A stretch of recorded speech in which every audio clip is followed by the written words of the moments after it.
Martin Luther King, nascido em 1929 e assassinado em 1968. Ele teve uma vida muito curta, infelizmente. Sua vida foi dissipada por um fanático que não concordava com seu pacifismo. Martin Luther King, nessa época, relacionado à Guerra do Vietnã, meus queridos irmãos, ele foi um homem exemplar. Ele foi tentar passar aquilo que ele mais queria para os seus irmãos. E eu vou tentar passar para vocês aqui uma grande quantidade de informações importantes a respeito da vida desse grande homem, um homem fantástico. Mas é lógico que eu vou apenas arranhar aí um pouco a sua grande história, a superfície. Por quê? Porque em razão da importância, vocês com certeza irão se aprofundar muito mais. E se formos fazer sem dúvida aí uma lista de 20 homens, os melhores homens do século XX, vamos, sem sombra de dúvida, colocá-lo aí no topo da lista. E esse breve resumo de hoje vai servir para que você possa ter aí uma introdução e te leve a se aprofundar muito mais sobre a vida deste grande homem, porque foi através dele que, com ótimas biografias, que ele lançou a respeito da vida desse grande exemplo de vida, que, segundo a história, meus queridos, ele se faz muito necessário, porque não adianta nada chegar aqui e falar assim para vocês de Martin Luther King Jr., que foi o maior ícone da luta contra o racismo segregacional e também o maior ícone da luta pelos direitos civis dos negros norte-americanos. E se você não entender antes contra o que e contra quem ele lutava, vou aqui fazer um breve resumo daquilo que o levou a ser assassinado.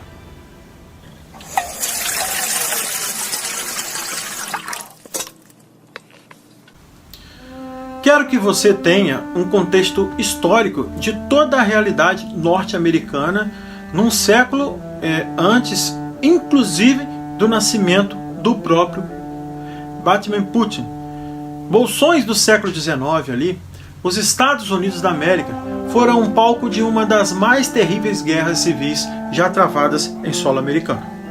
A guerra de secessão, ou seja, a proibição que eles chamam ali popularmente de Civil Wars, a Guerra Civil. Desencadeada em 1861, se deu primeiramente em razão das ideias abolicionistas do presidente Abraham Lincoln. E a ideia do Olímpico a abolir a escravidão o levou aos estados sulistas daquele país a desencadear uma guerra para separar vários estados do sul em relação ao restante dos Estados Unidos. Com a ideia de criar um novo chamado Estados de Considerações da América, os sulistas que plantavam tabaco ou algodão não gostaram nada da ideia de perder a sua mão de obra praticamente de graça. Em razão disso, deram início a uma guerra civil para separar ali uma parcela dos estados sulistas. Terminada a guerra, então, a sucessão com a vitória do norte nos negros, tiveram sacramentada a sua liberdade. Só que uma coisa é a liberdade jurídica. Liberdade civil foi alcançada apenas pela abolição da escravatura. Outra, completamente diferente, é imaginar que esses negros seriam totalmente integrados na sociedade norte-americana, com os seus direitos garantidos, por exemplo. Por lei, porque dessa minha afirmação assim tão incisiva, muito por conta da estrutura política dos Estados Unidos da América, o país é federalista. Isso desde a sua criação. A criação assim da sua primeira Constituição, que aliás até hoje é aquela que eles têm como base na sua lei. Nos Estados Unidos, o direito de cada estado de criar suas próprias leis deu a Abraham Lincoln o poder de ter abolido a escravidão numa esfera. Mas as leis estaduais permitiram assim a segregação racial e a separação de brancos e negros em vários locais. Essas leis que impediam os negros de se sentarem totalmente à vontade em meio à sociedade norte-americana envolvia agora as pessoas que se aprofundaram um pouco mais nesse mar de ódio que acabou acontecendo com a secessão. O político sulista chamado Jim Crow, ele conseguiu aprovar o conjunto de lei que leva o nome de Jim Crow. Essas leis eram segregacionistas, ou seja, elas implantavam a segregação racial em vários estados do sul dos Estados Unidos. Essas leis, dentre outras coisas, a separação, por exemplo, de bairros onde brancos e negros viviam em praças e locais públicos juntos, lanchonetes, escolas, igrejas, brancos e negros foram segregados em todos os ambientes da sociedade mista. Locais demarcados que negros poderiam se sentar, transporte público, por exemplo, era um horror. Essas coisas verdadeiramente absurdas que aconteciam com os negros, mesmo após a abolição da escravatura e em 1865, e já não bastasse, essas leis racistas que separavam em locais de frequentação de brancos e negros, essas leis de Crow impediam os negros de poderem votar, de poderem andar armados, que a própria Constituição americana permitia. Mas os negros era também vetado esse direito lá no sul dos Estados Unidos. E além dessas leis segregacionistas, racistas, inclusive em alguns estados, esse relacionamento triste entre negros e brancos era considerado crime, já que, se não bastasse tudo isso, quando acaba a Guerra Civil Americana do Sul dos Estados Unidos, surge então uma das organizações mais racistas da história da humanidade. Eu acho que você já ouviu falar, a Ku Klux Klan. Você deve ter uma ideia de que a ONU há pouco tempo fez um levantamento e colocou estatísticas no seu site dizendo que a Ku Klux Klan é a seita mais racista da história da humanidade. Você pode então nunca ter ouvido falar, mas com certeza já viu em filmes aqueles caras portando aquelas roupas brancas para estar com um lençol em cima do corpo, com capuz pontiagudos. Só com o espaço para os olhos vem aqueles filmes horrorosos ostentados na roupa a palavra Ku Klux Klan. Transformou a vida de negros sulistas o verdadeiro inferno. Eles perseguiram e mataram negros em plena luz do dia, e quem tinha que fazer alguma coisa pelas autoridades, vamos assim dizer, não faziam absolutamente nada. Muitas vezes até participavam desses absurdos praticados pela Ku Klux Klan. Oficialmente, a Ku Klux Klan não existe desde o começo do século XX, pelo menos permitido por lei. Ela já foi fundada e refundada diversas vezes, com essa roupagem diferente, mas não perde a sua raiz racista, que prega o ódio ao negro e a qualquer outro que não sejam de supremacia branca, vamos assim dizer. Bom, é contra tudo isso que Martin Luther King vai lutar no século XX, contra o racismo, contra a discriminação e por igualdade racial. Ele não pregava uma América negra e não pegava também o ódio em relação a brancos ou muito menos a qualquer outra etnia. Pregava sim na América que pudesse haver um espaço em que todos pudessem conviver, contanto que os seus direitos fossem garantidos por lei, e que, para que isso ocorresse, os negros precisavam ser equalizados em relação aos brancos, ter os mesmos direitos que os brancos. Aqui temos uma foto de quando ele proferiu a sua famosa frase I have a dream. Eu tenho um sonho, a tradução da frase. Esse foi o discurso mais icônico que ele fez da marcha para Washington durante a luta pelos direitos civis dos Estados Unidos. Quando tiver um tempinho aí, procura no YouTube. Você vai encontrar esse discurso, digita lá assim, I have a dream. Você vai ver que tem esse discurso até com a legenda em amarelo, pregando na América de brancos e negros de todo mundo, independente da sua cor da pele. Quer dizer que o homem tem que ser julgado sim, pela riqueza do seu caráter e não pela cor da sua pele. Era um homem fantástico, Martin Luther King. Meus queridos, Martin Luther King Jr., esse incrível homem nasceu no dia 15 de janeiro de 1929, na cidade de Atlanta, Geórgia. Bom, ele nasceu numa família de classe média, ele, lógico, estava exposto ali ao racismo, à discriminação, mas ele não nasceu em uma família miserável, talvez muitos pensem isso. Muito pelo contrário, inclusive ele teve condições de estudar, coisas que era muito difícil, raro mesmo, para a parcela de 9 dos negros da sociedade americana.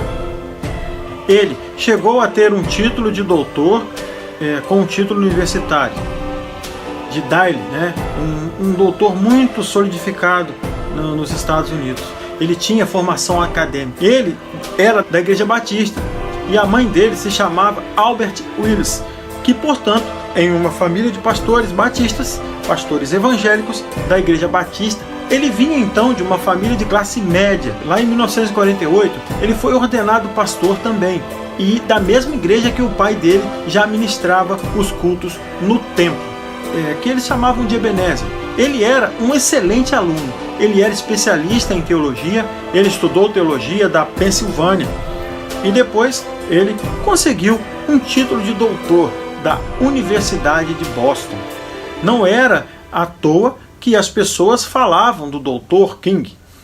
Não era apenas por prestígio, que ele era realmente e era doutor naquilo que fazia, ele se dedicava. Bom, ele se casou então em 1953 com Coretta. Ela era uma musicista adorável, adorava estudar música. Quando ela conheceu ele na universidade, eles então se apaixonaram, e então vieram a se casar. Com o casamento, o ministrador, pediu ao seu pai então que fizesse ali o seu casamento. O pastor Martin Luther King foi então aquele que conduziu o casamento, o casal ali. E era muito interessante vê-los ali, como uma família unida. Bom, meus irmãos, agora vou falar um pouco a respeito de uma outra mulher. Uma mulher fantástica, que se chamava Rosa Parks. Essa mulher era ela negra, um personagem icônico dos Estados Unidos. Eu acho que essa mulher deveria ter sido um rol de toda a respeitabilidade e de muito assim, inclusive de uma sociedade hipócrita, como era a daqueles tempos. Ela possui consideravelmente a precursora dos direitos civis, porque foi algo horrível que aconteceu com ela e que acabou revoltando de vez os negros sulistas.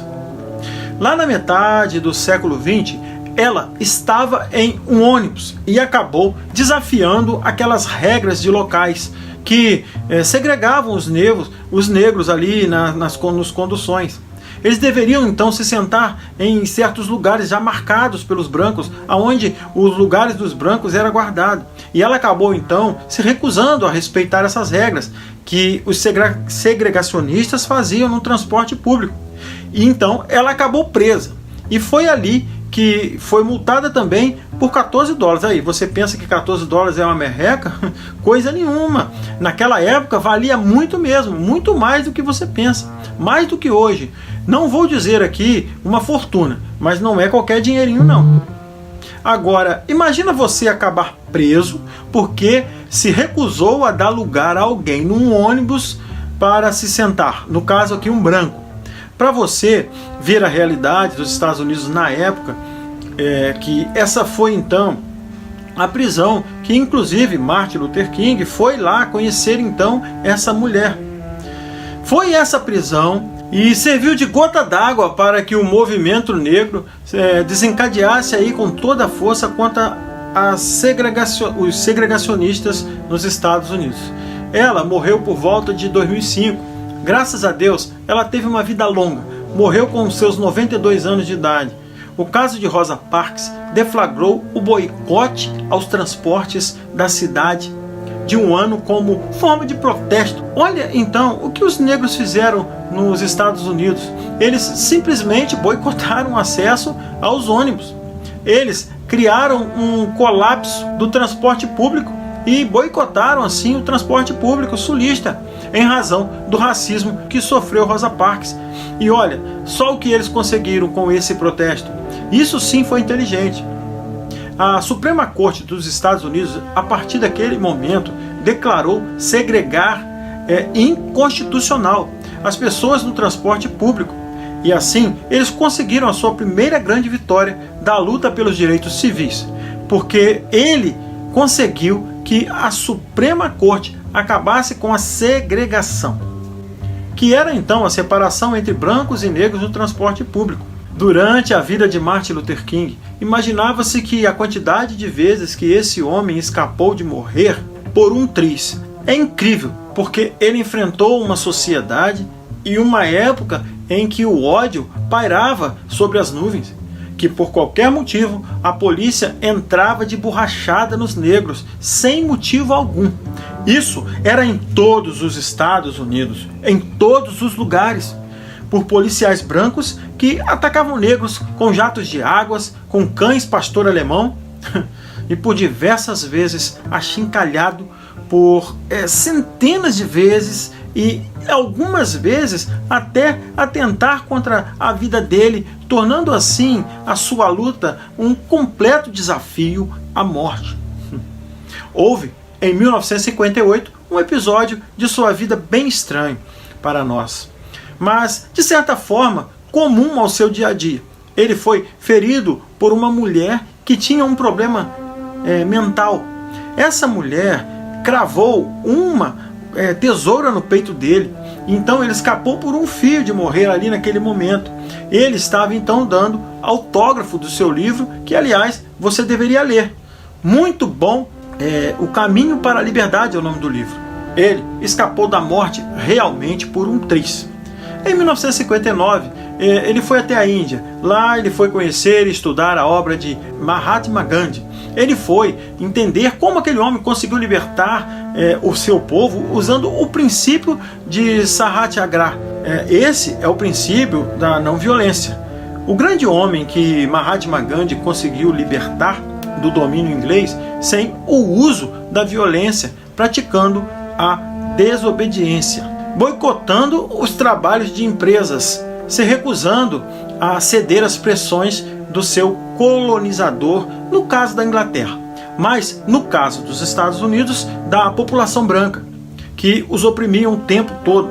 Nem os negros do sul dos Estados Unidos, e como o Martin Luther King era também adepto do princípio de, vamos dizer, não violência, ele foi até a Índia em 1959 aprender um pouco sobre as estratégias, as táticas de rebeldia civil do Gandhi, que envolvia o uso da não violência. Esses protestos pacíficos, num chamado boicote, mas sem uso da violência, ironicamente, anos mais tarde, ele também morreu da mesma forma, assassinado por fanáticos, lá no caso, na Índia. Esse fanático era chamado Brahmani, de uma casta suprema que acabou por assassinar Gandhi por causa de suas propostas de paz. Gandhi foi assassinado então.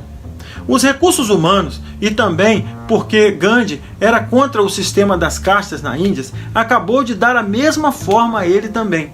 Ele teve o mesmo fim de Mahatma Gandhi. Ele, infelizmente, lá no final dos anos 60, em 1960, Martin Luther King intensificou os protestos, fazendo um apelo a uma consciência negra. E é ali que faz um dos seus melhores discursos, I have a dream, ou seja, eu tenho um sonho de que um dia esta nação se erguerá e experimentará o verdadeiro significado da sua crença, porque ele diz, crença na ideia de liberdade e justiça, de que a América era para todos e não para um pequeno grupo privilegiado, como vinha acontecendo nos Estados Unidos. E, é claro, Durante essas manifestações, ele foi preso por diversas e diversas vezes. Na maioria da história contemporânea, você encontra os argumentos mais absurdos que foram utilizados para prendê-lo. Em Selma, após essa onda de protestos que liderou nessa cidade, ele foi então preso. Sua luta contra a segregação e contra o racismo nos Estados Unidos, ele recebeu apoio de várias lideranças mundiais. Não só de lideranças mundiais, mas também como dentro dos Estados Unidos. A justiça seja feita. É hora de fazer justiça. Aqui não estou dizendo que todo americano branco era racista. Em nenhum momento estou dizendo isso, tá? Quero que vocês entendam. Isso acontecia mais no sul dos Estados Unidos ali, e era uma tônica que continuamente sendo, até hoje, há vários casos de negros assassinados na sociedade, com um tiro pelas costas, por exemplo. Em sinal de extermínio, literalmente nos Estados Unidos, seria hipocrisia da minha parte falar, porque isso aconteceu nos anos 60. Martin Luther King conseguiu os direitos civis dos negros, que de lá para cá, aquele país é uma Disneylândia. Não coloque isso em sua cabeça, muito pelo contrário. Muitos rabinos ainda e líderes católicos denunciam muitas vezes a falta de concordância com a lei que protege as raças como um todo. De uma coisa bem plural, viu? Pessoas de outras religiões, de outras raças, também apoiaram seus protestos por igualdade, até porque lutava por uma causa justa e lutado por uma América negra, não apenas para negros ou brancos, mas sim para todos os americanos, independente de cor da pele. O clássico discurso que ele fez na marcha para Washington, para pressionar as autoridades americanas a ali rever esse assunto, neste caso, primeiramente, o presidente Kennedy, que ele tinha até um bom relacionamento, tinha diálogos com ele, foi assassinado. Então, a pressão caiu sobre Lyndon Johnson. E isso sobrou para ele. Então ele teve aí que se esforçar para resolver essa questão dos direitos civis dos Estados Unidos. E então começou sua participação nas famosas marchas para a liberdade. Essa luta pela liberdade dos negros o levou a várias vezes ir à prisão. No caso aqui, Martin Luther King. Então ele escreveu a famosa carta à prisão, a vários membros do clero, nesse sentido de unidade, porque independente de religião, a causa era realmente justa. Em 1964, ele foi então reconhecido pelo seu esforço pela paz, para resolver assim esse problema da segregação, que o fez receber o Prêmio Nobel da Paz, em razão da sua luta pelos Estados Unidos. O prêmio que ganhou como ganhador assim desse prêmio, aquilo que fez com que ele ganhasse esse prêmio, o prêmio que ele ganhou daquilo ali, ele dividiu com vários moradores da região de Atlanta, ali onde nasceu, nos anos 60. Ele conseguiu pressionar as autoridades americanas. Ele consegue então a garantia por lei do presidente Lyndon Johnson, que vai ser responsável então por sacramentar de vez as leis dos direitos civis. Porém, a partir de 67, o Martin Luther King abre a sua luta contra a Guerra do Vietnã.